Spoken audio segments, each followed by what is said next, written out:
So hello and thank you for tuning into our presentation, everyone. My name is Jason Buchanan, and today's topic is one which is constantly on the minds of most leaders in the world today: productivity and how to improve it. Just before I start, just a bit of housekeeping. If you're listening to this live, remember to only listen through one channel. For example, if you're dialing in on the phone, remember to turn down the speakers on your computer, otherwise you're going to hear it in stereo. I'm going to keep everyone muted during the presentation, but your questions and comments are certainly welcome. The best place to do that will be to use the chat panel, which you'll find on the side of your screen. I'll be answering all of the questions at the end. So I'd like to actually start off by quoting Hans Paul Berkner from the 2014 Global Economic Symposium earlier this year. For companies, the everlasting task is to preserve and enhance competitiveness. Competitiveness is a prerequisite for survival. And companies need to look for competitive advantage continuously. How can they stand out? Price, supply, quality, perhaps innovativeness. Companies need to mobilize their people on all levels to strive for competitiveness, to look for improvement, and to never stand still. And so for the next 20 minutes or so, and I do promise to keep this to around 20 minutes, I'll be specifically focusing on how companies can improve their competitiveness and productivity through organizational alignment, collaboration, and a focus on goals and outcomes. And with that in mind, here is a question worth pondering.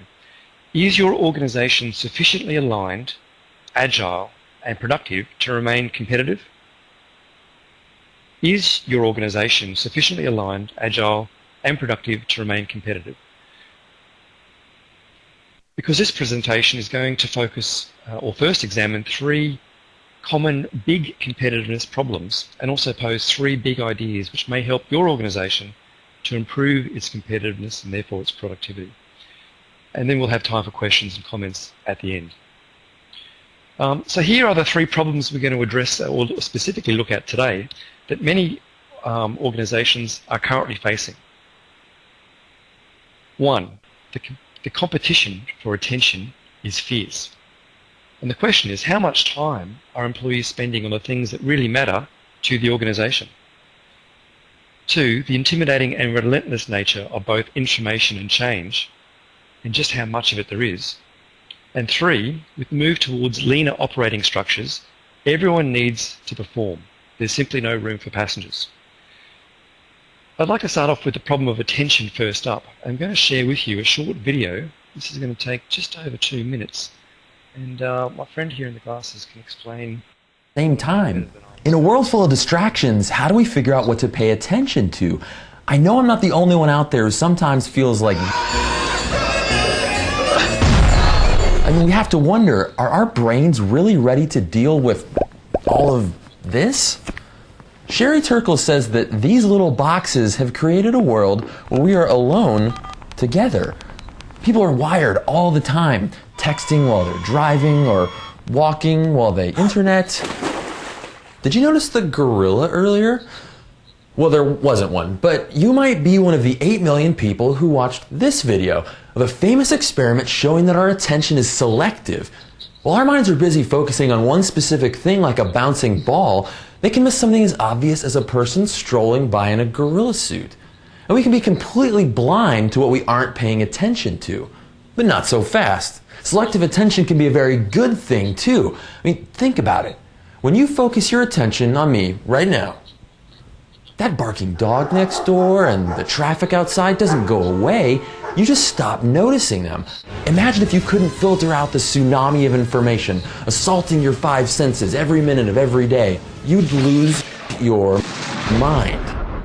Right here between your ears, you possess the world's most powerful information processing device. It's 3 pounds of brilliantly evolved neurons. Your brain is able to perform small miracles like calculus, playing the violin, or performing surgery on itself. The idea that we only use 10% of our brains is just wrong. We use 100%. It's just that we aren't aware of all that our brains are actually doing. like filtering out all of life's extra information. I asked a couple of friends to help me show you just how good your brain is at doing all that thinking without thinking. Scientific West truth Philadelphia, does not triumph actually, by I was convincing born its and opponents raised. and making them on see the the light, playground but rather is where I spent because most its of my opponents days. eventually Chilling die, out, and a new generation relaxing, grows all up that's cool. familiar with it. If you were looking at the center of the screen, you probably don't have any idea what you just watched. This is a little brain trick called the cocktail party effect. At a party, you know how you can zoom in on one conversation in the midst of dozens? It turns out you just have to know where to look. Try it again, only this time, keep your eyes on just one of them. In West truth Philadelphia, does not triumph actually, by I was convincing born its and raised. opponents and making them on see the light, playground but rather is where I spent because most of its my opponents days. eventually die, Chilling out, and a new maxing, generation relaxing, grows all up that's cool. familiar with it. I'm betting it worked a little better that time. Oh, Okay, I'm just going to stop that there. So the question is, how successful is your organization at filtering out the noise that doesn't really matter and hearing and understanding what really does matter? The competition for a person's attention is fierce. In fact, it's brutal. And a recent Harvard study has recently revealed that we may be subjected up to 11 million bits of information every single second, up from the 2 million once thought to be the case. Regardless of the exact number, it's a lot. And which is why this phrase is so pertinent to the productivity equation. Where attention goes, energy flows. Where we direct our attention is so important. Our human brains are wired to seek novelty from our external environment, which competes directly with our ability to maintain internal focus. And the research has indicated that we are becoming a society of constant task switches, where even 5 minutes of dedicated focus is difficult for some. A study by Rosen has found that social media is perhaps breeding a generation of people who are becoming even more easily distracted. And Gloria Mark, who is a professor of informatics, has found that it can take up to 23 minutes to return to the zone, to get back to the level of focus and intensity prior to a distraction. Despite this, the good news is that organizations who can help to direct and focus the attention of their employees may have a very powerful advantage. And whilst the information age probably started in the 70s with the advent of the personal computer, it really started gaining momentum in the mid-90s. What you can see up before you there is the IBM Simon, which came out in 1994, and although it only sold 800 or so units, it now has the distinction of being the first ever smartphone, due to the fact that it could receive email and be connected to the internet. And so started the instant access to information age. A decade later, well, the information was propelled into a new stratosphere with the ability to connect anyone, anywhere, and anytime. Facebook, and other social media sites, of course, would go on to revolutionize the world. And two decades after the IBM Simon, we have an absolute tsunami of information coming our way each and every minute of the day. What's it going to be like in another decade or so? Many would argue that we've already reached this point. And my question is, what impact does this have on productivity? The world is certainly not short of information and knowledge, but did you know that in the early 1900s, knowledge was said to be doubling every 100 years or so? But today, IBM are claiming that it doubles every 12 months and that soon, get this, it will double every 12 hours. Yes, the world's knowledge will double every 12 hours. How much information is that? Well, this infographic from Julian Carver, I've never met Julian before, but he's from New Zealand and he's going to help me out. He's put this together. If 1 megabyte is equal to the equivalent of a novel, and we put that in terms of size and equate that to a tiny ant, 1 gigabyte would be the equivalent of a shortish person, 1 terabyte, the length of the average harbour bridge, the Auckland Harbour Bridge in this case. 1 petabyte would be the length of New Zealand, and 1 exabyte, which is only 2/3 of annual production of information, would be the diameter of the sun. So for further perspective, in a recent lecture at Harvard University, neuroscientist Jeff Lichtman, who is attempting to map the human brain, has calculated that several billion petabytes of data storage would be needed to index the entire human brain. So that's several billion petabytes of data storage just to index the entire human brain. The internet is currently estimated to be 5 million terabytes, of which Google has indexed roughly 200 terabytes, or just 0.004% of its size. So whilst the human brain doesn't have too many storage issues, it is limited by what it can hold in attention at any given moment. And it is therefore the deluge of the information that is coming to us at any given time that is the problem. And this is why many theorists are suggesting that we are entering a new age. Given that the internet is now intrinsically woven into the fabric of our lives, access to information and knowledge is largely ubiquitous. And so what happens when there is a level playing field with respect to information and knowledge? Well, it means that the ability to synthesize the information, the ability to filter out the unnecessary information, and the ability to form novel connections and generate insights, creative ideas, and solutions will be the new source of power. And if I can quote Sylvia Damiano, who's got a great consulting practice in Sydney, whilst there may be still times when information is power, in the instances that the level of the playing field is even, ideas and insights will be key. The third of the problems we identified earlier at the beginning was to do with the continuous push towards leaner structures. And if you're a shareholder, lean can often mean more profitable, but there must be a point where lean becomes too lean. More with less has side effects. For example, how do you filter out, or how do people filter out the information that isn't important? How do they know? What's the best way to track performance, given that performance is a continuous proposition? And how can people be more efficient in juggling multiple responsibilities? And I think the question also needs to be asked, at what cost to employee health? Is it simply a coincidence that anxiety at work is also on the increase right now? I wonder. Amongst all the craziness, however, there is some good news, and there are some things that haven't really changed. Successful organizations will continue to be those who have a purpose or mission which is clear and understood by every single person in the organization, have clearly defined goals and objectives that are understood by every single person in the organization, are able to focus on results and outcomes, and have everyone in the organization focus on these outcomes, can access the right information at the right time and filter out everything that doesn't really matter, and have set themselves up in a way that allows them to respond appropriately to conditions when required.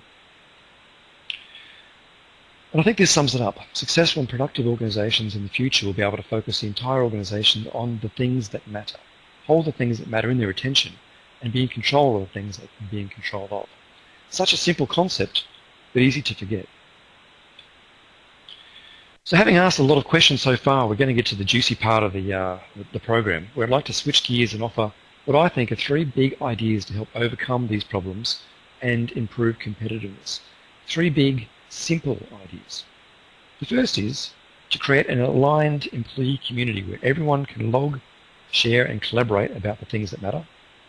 2, continuously measure the things that matter by regularly consulting the organization's collective brain. And 3, continuously draw attention to the things that matter, goals and outcomes. I'm going to look at these individually. So creating an aligned employee of communities,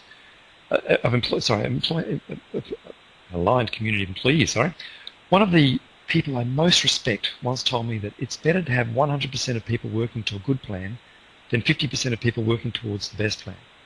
This sums up alignment for me. Now the problem is, in a world where people are working more from home or working with people they aren't co-located with, how do you log, share and collaborate about the things that really matter? Well, technology has an answer. The world understands social media and social networks, and what they do really well is to chronologically store the information that is relevant to me and for me to digest that information at a glance. Now I should be clear, I'm not talking about the type of social network that adds further distraction. I'm talking about the type that helps employees to log, share and collaborate about the things that also matter to the organization. So on your screen is an example of a private internal social network where it is possible to create team updates. It's possible to share information about an idea to relevant parts of the organization.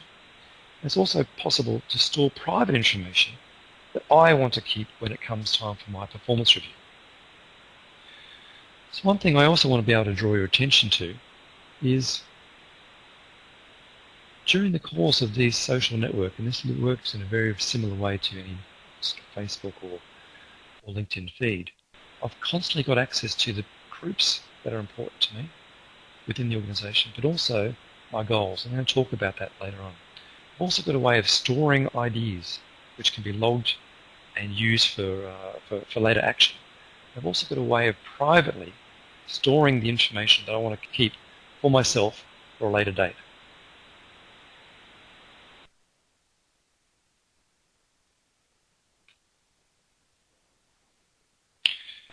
Big idea 2 is about continuously measuring the things that matter. The employee collective brain is an extremely powerful resource. It knows everything that is happening. It can, in most cases, predict every problem that will eventuate and can solve almost any problem. And the problem is most organizations consult their collective brain using long and boring employee engagement surveys. And whilst engagement surveys may have been a great tool in the information age, they are less so in this new age of ideas and insights. Rather than asking people once a year between 50 and 150 questions, organizations should contemplate asking less more often, filter out the non-essential information, and ask only what is important to the organization. So for example, for a company where outcomes, trust, innovation, and collaboration matter, here is an example of a few simple questions which could be asked on a rating basis, on a regular basis, with the results tracked in real time over time. The questions would take less than a minute to complete, these on your screen, but the information is invaluable and helps to keep everyone focused just on the things that matter, with the ability to be able to track that information over time. That's the big idea. Stay focused on the things that matter and disregard things that don't. Be less concerned about what survey companies tell you to measure and be mostly concerned about your organization or about what your organization needs to measure. The third big idea is just as simple. Continually draw attention to the things that matter to ensure the entire organization is aware of the progress of individual and organizational outcomes.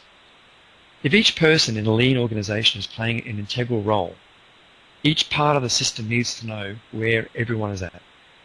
And there needs to be a level of accountability and visibility in order to achieve this. So in this example, I'm going to borrow my little pointer again, if that's okay. Higher level progress information is available to me or anyone in the organization at any time, as much as the organization wants to share. So the employees have no excuse for not knowing where things are, and they've always got some line of sight about how their objectives are working towards the organization's overall objectives. Down below, the organization can be kept up to date where everyone is at with respect to their progress. So this is more of a manager or administrative view. So the big idea involves keeping goals, objectives, and outcomes at the center of the conversation by constantly drawing awareness to these things.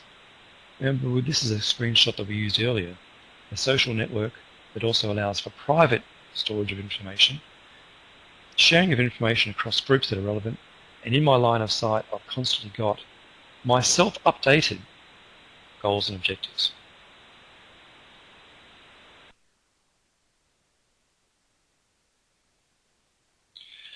As part of a focus group we ran recently, we started pondering how much time could be reclaimed if we were constantly drawing the awareness of all employees back to outcomes, goals, and objectives in a respectful way. The common answer was somewhere between 10 and 20%. So for the purposes of today, though, I thought I would highlight the impact of reclaiming just 5% of an employee's distracted time and refocusing back to those things that matter. If you're an organization of 50 people, what this is telling us is that you can recreate 2.5 full-time additional people productivity hours.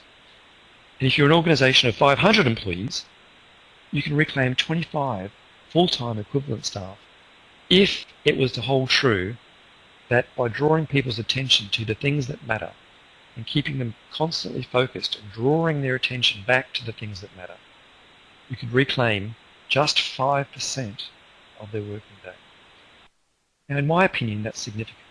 And that's what I call competitiveness. And that's what I call productivity.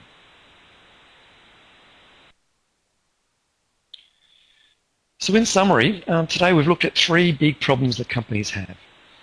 The competition for attention is fierce, and it's only going to continue to become more brutal.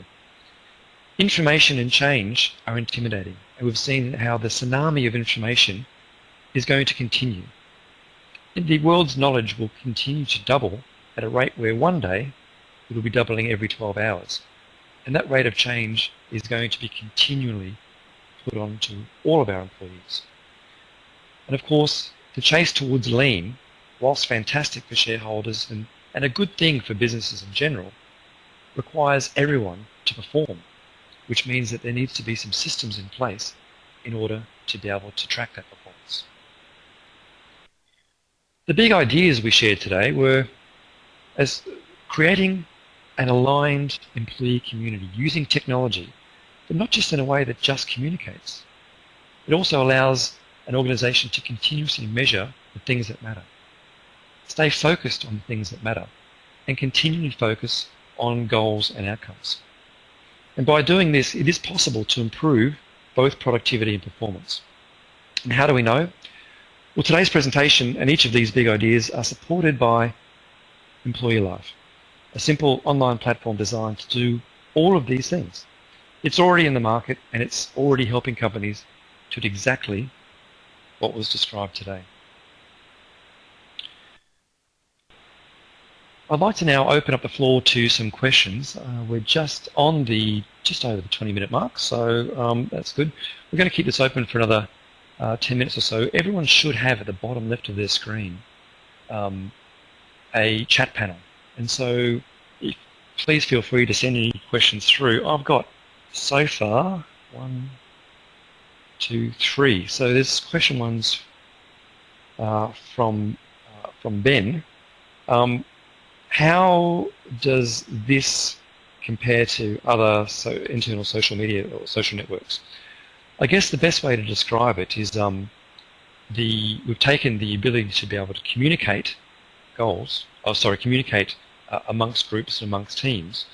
One of the interesting bits of feedback we got about a year and a half ago was that if people, the internal communication network became just for that, and in fact we still needed other systems to be able to manage performance, discuss performance, keep logs of performance, and we needed a separate goal system. So really what we've done is combined a sort of internal social media private network like a Yammer with a SurveyMonkey style product with a dashboard with the goals and performance system. Here's a question from John. Does that mean we should ditch our engagement survey? Okay, this is a great opportunity to clarify. I don't think that engagement surveys are necessarily a bad thing. The problem I see is that it encourages the conversation with the collective brain of an organization to only happen once every year or two. With the rate of change in today's world, and some of that we've seen today, most of the data is out of date by the time the results have even properly been processed. And so to remain agile, our strong preference is to conduct shorter polls more regularly, have the organization rate itself regularly about the things that matter to the business, and then use more qualitative techniques to dig deeper if required. Surveys cannot properly diagnose problems. All online surveys are self-complete, and talking to people, believe it or not, is a far better opportunity to discover problems. The third question, I'm just checking our little screen here, is can we show the goals part again? Do you know what? Of course we can. I would have been able to normally share my desktop, but that feature doesn't seem to be working today, so I'm just going to run back here. There we go. So the goals part here, just to properly clarify, what we're looking at is this is the internal, my employee life, this is the internal private social network that an organisation may set up. And so behind this group, this employee life demo company, this is what someone could say. If they were to click on this link, you'll see that they've got the ability to be able to publicly display, or administrators the ability to publicly display whatever goals they want to show, download files, create sort of updates, and understand who the members are. And as an individual view, this is the individual area. This is where the goals are being created for an individual view, and this is the dashboard view. I must apologise if you can hear some noise in the background. Next door to my office, they has just started drilling into the wall. I apologise for the noise if you can hear that. Okay, so we don't have any further questions. Thank you very much for joining us. Please get in contact if you've got any further questions, and enjoy the rest of your day. Thank you.